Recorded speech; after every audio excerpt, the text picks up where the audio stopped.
Welcome to the Creative Ops Compass podcast, your navigation system for turning creative chaos into strategic impact. My name is Jesse Krinsky. I'm a creative operations consultant. I help in-house creative teams streamline workflows, improve stakeholder relations, and elevate their role as strategic partners. So if they care about numbers, come with numbers. If they care about visuals, come with visuals. Whatever it might be, it's all about speaking their language. Today, we're diving into one of the most frustrating challenges for in-house creative teams, getting changes to actually stick. My guest today is Priya Shah, the CEO and founder of Shah Squared Consulting. Priya brings over 15 years of experience working with global companies, startups, and mission-driven organizations, where she's developed a deep understanding of how creative teams operate within complex organizational structures. What makes Priya especially valuable to our conversation today is her work helping organizations enhance their digital presence through strategic comms and employee advocacy. So she's seen firsthand how creative teams struggle to implement new processes, especially when they need buy-in from team members and stakeholders. Today, we're diving into one of the most frustrating challenges for in-house creative teams, getting changes to actually stick. We talked about why implementations fail, how to get real stakeholder buy-in, and how to maintain momentum after a consultant leaves. Priya, thanks so much for joining me today. I really appreciate you being here. Thank you. Thank you, Jesse. It is a pleasure to be on this podcast with you. So you've worked with a lot of in-house teams, and I know that you have seen implementations work better in some places than others. What are some of the challenges you've seen with in-house teams implementing your recommendations? I think a lot of the times it's always hard when you're adopting something new.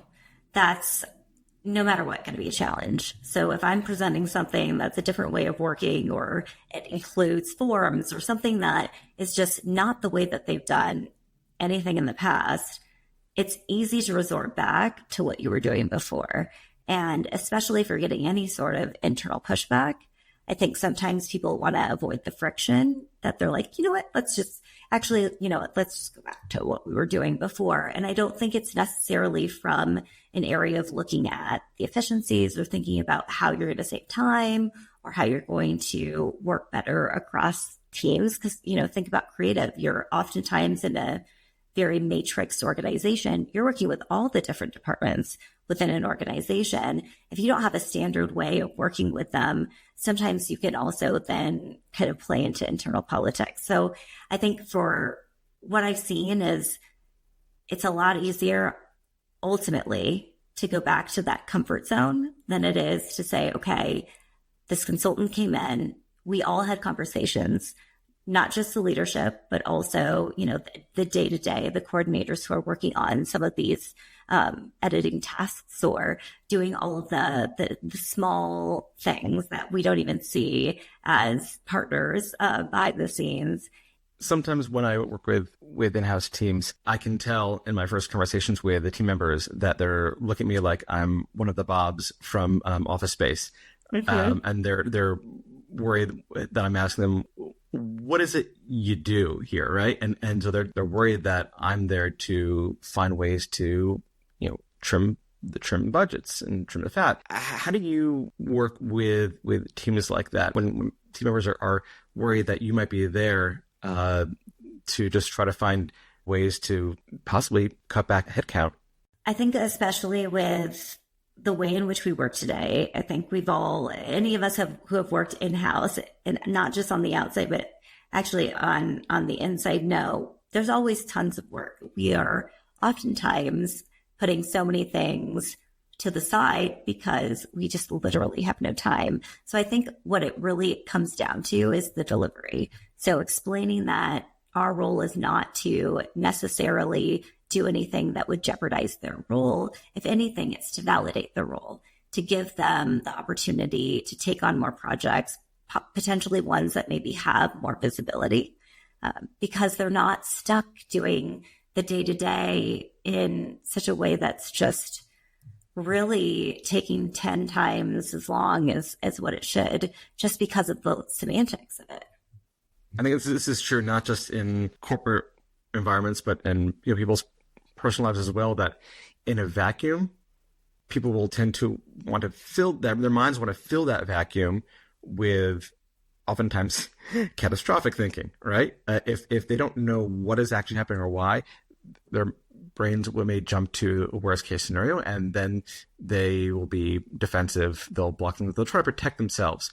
Even if they're not realizing it, they're being self-defeating by doing that because they're not engaging proactively with you, with me, with a consultant.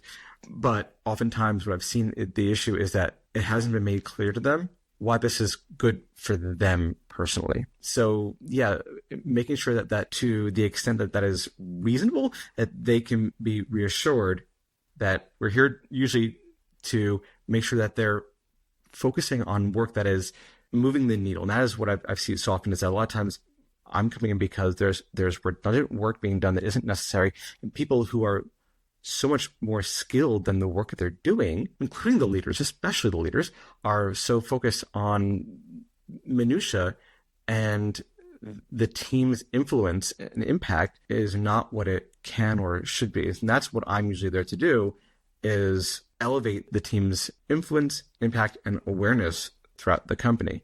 When I say things like that, then it starts to click, and then I tend to see more buy-in. How about you? It's exactly the same. I have the exact same experience, because I think what happens a lot of the time is that, like you were saying, the minutia ends up being everything that they could do, and they have all of these really exciting side projects that they've been wanting to do or that they've been thinking about, but they just don't have the capacity to do so. And I think really what it comes down to sometimes is, even with the tools that they have in place, I've seen this often, they're only using maybe 10% of that tool. So sometimes it's even saying, I can actually, more so than I would say worrying about what's happening with headcount or your job, I can actually free up budget for you because you're only using 10% of this tool. It can actually eliminate a couple of other tools. You could now use that budget for that video production that you've not been able to do because you can't get approval for that budget. So I think really what it comes down to is, of course, being transparent, but I think also really highlighting what it will look like on the other side. Hey, take how much time you are spending on all of this and then add it up, and actually seeing that solid number of, this is how many hours you are just kind of wasting every single week, month, year, whatever it might be. What would you do with that time if you had it back? So I want to shift to one of the biggest implementation challenges, stakeholder buy-in. So you and I can make all of the recommendations in the world, but if the stakeholders that the creative teams work with don't buy in, then a lot of those changes just won't happen, or they at least won't be as effective as they could have been. And the thing is, we may never even meet many or any of those stakeholders. I spoke with a client who had tried to roll out some new processes using big Zoom meetings, the roadshow approach. And they said, here's how you work with us, everyone. And it completely fell flat. And I see that happen so often. The one-to-many approach just doesn't work well for a stakeholder buy-in. You can't read the room on Zoom. You can't tell who's confused, who's resistant, who's checked out. And even in person, a lot of people won't voice their real concerns in a group setting. So what I've really found works much better is the one-to-one approach, right? You can read the verbal and the nonverbal cues. You can address more specific concerns and really understand what actually matters to them. What's your take on that? When teams need to get buy-in from stakeholders, what advice do you give them? I think that's where it comes down to really building out a multifaceted approach. So like you said, I think the roadshow, it serves its purpose for a certain reason, where you also have a recording that you can then reference. And I think it's great for more of that senior leadership, because you have to get them to do the buy-in. They've hired the consultant. They now are wanting to see what that consultant did. So I think you really have to have that buy-in. But you're right, when it comes down to who is actually doing the work on the day-to-day, they're often not in these meetings, or they're not comfortable sharing anything, but they might be comfortable if they have a good relationship with their manager.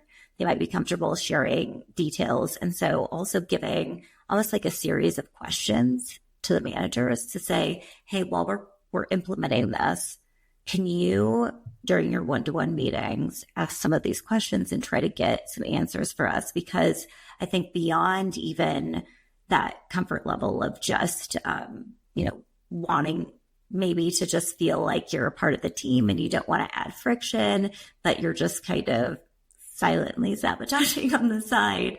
Instead of that, I was just reading about also just the nuances depending on the organization. If it's a big global organization, some of it's also cultural, where you're just not taught to do any pushback, but then there's a clear cog in the wheel and they're not comfortable sharing that because of the way that the culture is of what you say and do not say to a leader.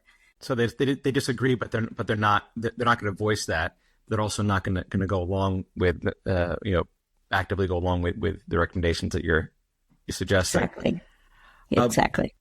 Tell me about how to leverage internal champions. How should internal teams leverage them to help with education, to communicate the changes that you're recommending? Yeah, I think you always kind of look for your hand raisers. And I think really one of the most important elements is it shouldn't just be senior leaders. I think sometimes we default to that mindset that, the only people that can really champion it are people that are, middle manager or above. But in reality, I think a peer-to-peer reaction is probably more valid because they're more comfortable maybe talking to somebody who is sitting laterally on a different team. One thing that I will often recommend is, especially if my clients are struggling working with a certain stakeholder who they need to have a better relationship with, is helping the stakeholder understand that the changes that my clients are trying to implement are not just beneficial to themselves, that they are for the benefit of the organization, but to make it more personal, also for the stakeholder. Doing X will help you with Y. Like, for instance, implementing mandatory kickoff calls at the beginning of a project saves so much time down the line, for instance, with rounds of revisions. It's sort of like an ounce of prevention is worth a pound of cure. So instead of doing 12 rounds of revisions on a bit of creative, there's only 3 or 4 rounds. And helping them understand that these changes are for your benefit as well. This helps everybody out.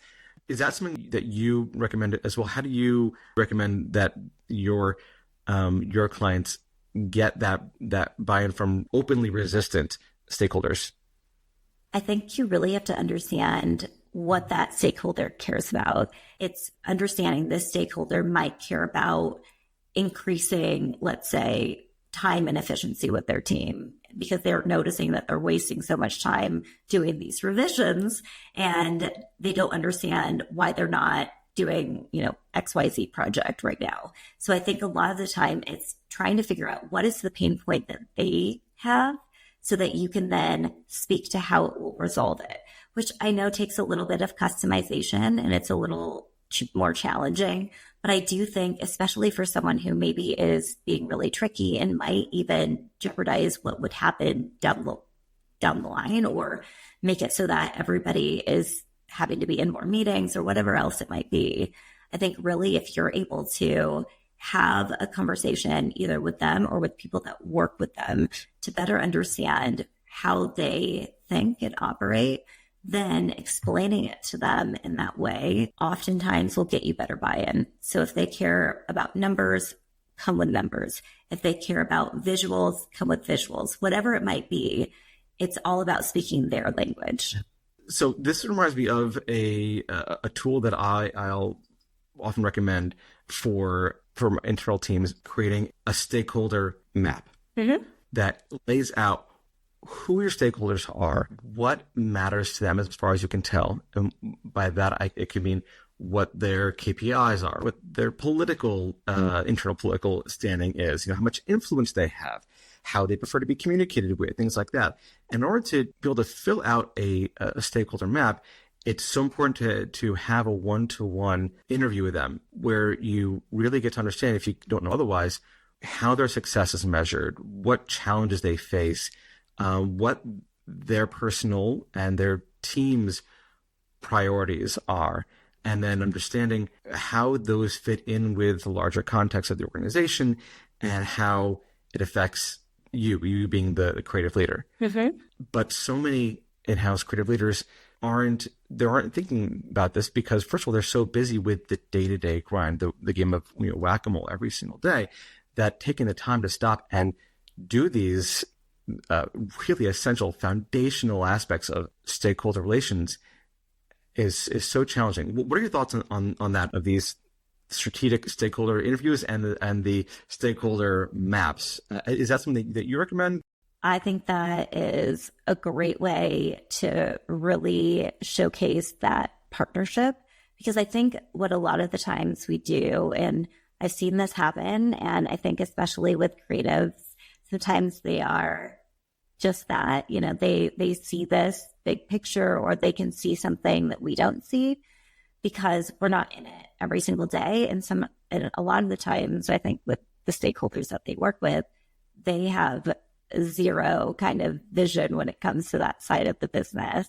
And so it really does come down to those conversations and trust building, because if you do those stakeholder maps, what does that do? That means you're going to have a one-to-one meeting.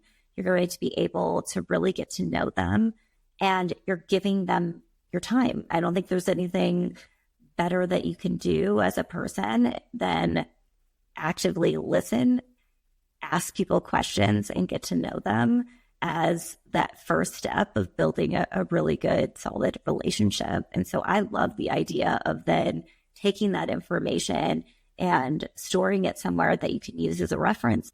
Absolutely. Absolutely. So we've talked about building those relationships and documenting stakeholder insights, but a lot of teams do great work like that when the consultant is there guiding them, but it can fall apart sometimes when they're on their own. So what advice do you have for in-house teams to continue the momentum after your engagement has ended? Yes. And that's a really important one, because I think a lot of the time it can be a situation where, okay, the consultant's gone, and now we don't have that kind of cheerleader behind the scenes telling us, like, let's keep going, let's keep doing it. So I think really it's, before even I leave, I like to also put in, a roadmap. And so we would have kind of these goals that we're trying to achieve. So especially because, like I said, I don't think it ever works to just do like that light switch mentality. So, okay, by the end of the year, we want to have this many teams onboarded to be using this new process, or we want to have this much of our, asset folder updated and in a good place, or we're going to start with these specific subjects, or whatever it might be, depending on the organization. I think you really have to make it manageable. And so also keeping in mind, and this I think is a really, really big point, is they're still every single day doing their jobs. So this is always usually an add-on, and it's an extra piece.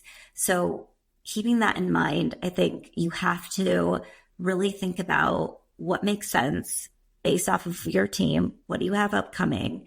And then break it down in such a way that you don't lose the momentum because you're taking on too much and then you're all burning out. So I would say the biggest advice is to be okay with taking what we're saying and slowly implementing it across the organization, and also being okay with pausing at times. If you have a big campaign or something that is going to dedicate all of the time and resource of the team, it is okay sometimes to push pause and then revisit it once that campaign is finalized. Like you were saying, giving yourself some grace and knowing that it's okay to slow down, press pause a little bit here and there, and also knowing that in the end, we may not hit all the goals that we want to, but we will be much farther along than if we had not engaged with external support. Thank you so much, Priya. Well, thank you, Jesse. This has been really great. And I love that you're, having these conversations, because they're really important. And I think a lot of the times we think that we're all just having these conversations in silos, when in reality, I think every organization is probably having the same pain points and the same conversations. They just might look a little bit different. Absolutely. All right. Thank you so much, Priya. Thanks, Jesse. So let's recap the big takeaways from today's conversation. First, implementation fails when teams retreat to their comfort zones, especially when they face internal pushback. Priya and I recommend breaking changes into manageable phases and connecting them directly to what matters most to each stakeholder. Second, it's so important to understand that resistance often comes from fear. Team members worry about their roles changing or disappearing. You can address this head-on by showing how new processes free them up for more strategic, more visible work instead of getting stuck in the day-to-day grind. Third, stakeholder buy-in requires a multifaceted approach. Don't just do a roadshow. Instead, invest in one-to-one conversations where you can read the room, address concerns, and really customize your message to what each stakeholder actually cares about. And that brings us to stakeholder maps. These are one of the most important and underused tools for in-house creative teams. They help you lay out in black and white who your stakeholders are, what their KPIs are, how they prefer to communicate, and what challenges they're facing. If you found value in today's episode, please subscribe and leave a comment. Let me know what creative ops challenges you're facing.